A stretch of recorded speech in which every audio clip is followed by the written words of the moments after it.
नमस्कार। आज देश की तमाम फटाफट खबरों में आपका स्वागत है। न्यूज़ के चैनल देखने के लिए आप हमारे चैनल को सब्सक्राइब कर सकते हैं और यदि आपको लड़ाई झगड़े की बहस देखनी हो तो आप किसी भी दूसरे मीडिया चैनलों पर देखें।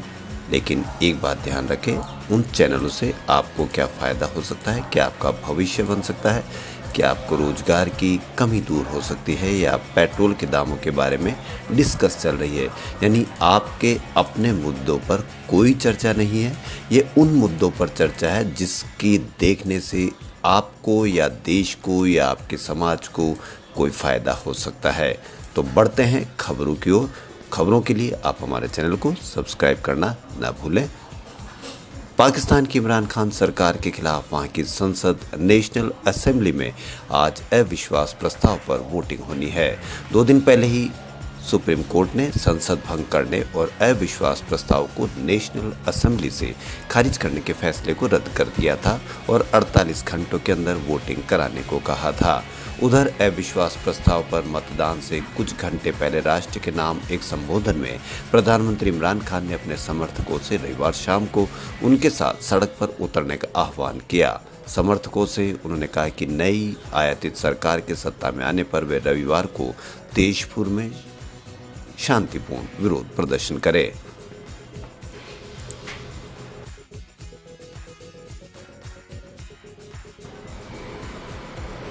राजस्थान के अधिकांश इलाके गर्मी की चपेट में है, जहां शुक्रवार को अधिकतम तापमान सामान्य से 6 से 7 डिग्री सेल्सियस से अधिक दर्ज किया गया। अलवर में अधिकतम तापमान 45.8 डिग्री सेल्सियस दर्ज किया गया।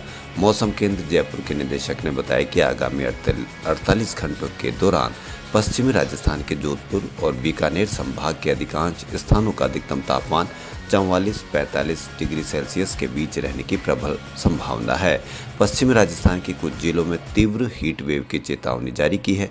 उन्होंने बताया कि पूर्वी राजस्थान के अधिकतर स्थानों का तापमान 42 से 44 डिग्री सेल्सियस के बीच दर्ज किया जा रहा है। आगामी 3 दिनों के दौरान तापमान में विशेष परिवर्तन नहीं होने तत्पश्चात 2 से 3 डिग्री सेल्सियस की गिरावट होने की संभावना है। विभाग के अनुसार शुक्रवार को अलवर में 45 डिग्री 8 सेल्सियस के साथ राज्य का सबसे गर्म स्थान रहा।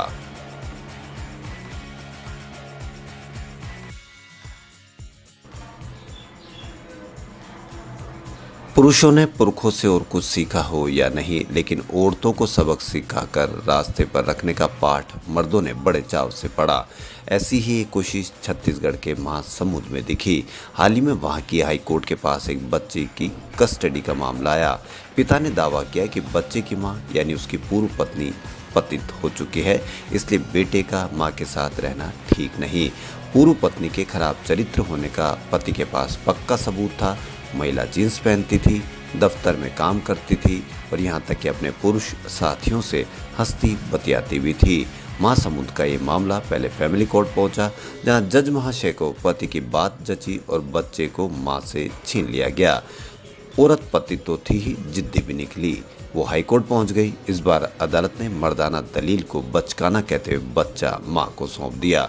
फैसला भले ही मां के पक्ष में गया हो, लेकिन सोचने की बात यह है कि मनचाहे कपड़े पहनना या पुरुष सहकर्मियों से बातचीत करना कितने तपाक से औरत को बदचलन बना देता है।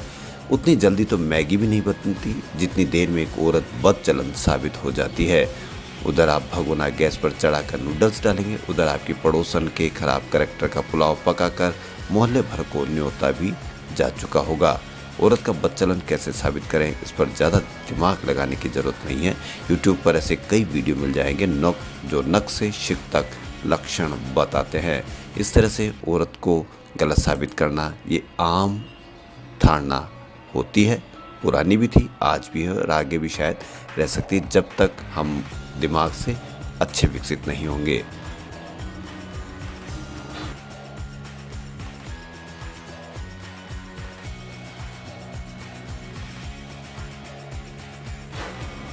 चीन और अमेरिका में बढ़ते कोविड के मामलों के बीच स्वास्थ्य मंत्रालय ने 5 राज्यों के लिए चेतावनी जारी की है। केंद्रीय स्वास्थ्य सचिव राजेश भूषण ने दिल्ली, हरियाणा, केरल, महाराष्ट्र और मिजोरम की सरकारों को चिट्ठी लिखी है। इसमें स्वास्थ्य सचिव ने राज्यों से सतर्कता बढ़ाने और संक्रमण की दर बढ़ने के कारणों की गंभीरता से जांच करने को कहा है। स्वास्थ्य सचिव ने कहा कि इन राज्यों में डेली पॉजिटिविटी रेट बढ़ रही है, यानी हर दिन मिलने वाले नए कोरोना मरीजों की संख्या में बढ़ोतरी हुई है। इसको देखते हुए राज्य सरकारें हालात की गंभीरता से समीक्षा करें और जरूरी होने पर कोविड-19 को लेकर नई गाइडलाइन भी जारी करें। एक और देश में कोरोना मरीजों की संख्या लगातार कम हो रही है, लेकिन दिल्ली, महाराष्ट्र, हरियाणा, केरल, मिजोरम में पिछले 7 दिन में पॉजिटिविटी रेट अचानक बढ़ गई। इसे लेकर ही केंद्र सरकार ने केरल, महाराष्ट्र, दिल्ली, हरियाणा और मिजोरम को अलर्ट भेजा है।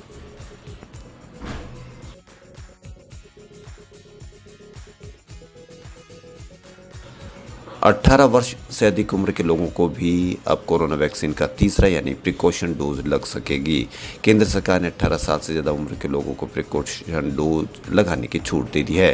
ये डोज 10 अप्रैल से प्राइवेट वैक्सीन सेंटर्स पर उपलब्ध होगी। अभी तक सिर्फ 60 साल से ज़्यादा उम्र के बुजुर्गों और फ्रंट लाइन वर्कर्स को ही वैक्सीन का प्रिकॉशन डोज लगाया जा रहा था।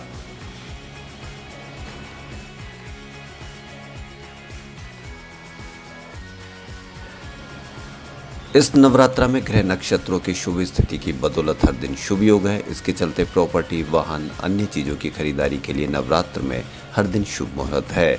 ज्योतिषों के अनुसार देवी आराधना के 9 दिनों के दौरान की गई खरीदारी से समृद्धि और सुख बढ़ता है। नवरात्र में खासतौर से भूमि, भवन और वाहनों की खरीद बिक्री शुभ मानी जाती है। यही नहीं, इस साल तिथियों की गड़बड़ नहीं होने से देवी आराधना के लिए पूरे 9 दिन मिले हैं। ये अपने आप में शुभ संयोग है। राजस्थान में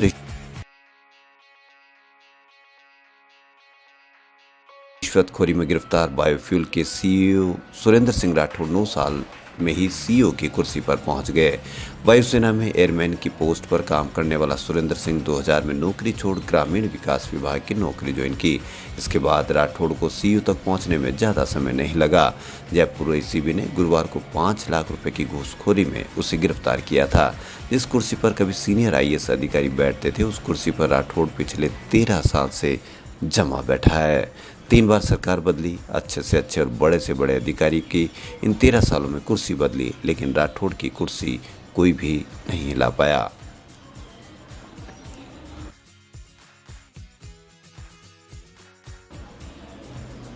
फिल्म गुल्लक के सीजन यानी गुल्लक 3 की कहानी भी गुल्लक के पुराने सीजन्स के जैसी ही है।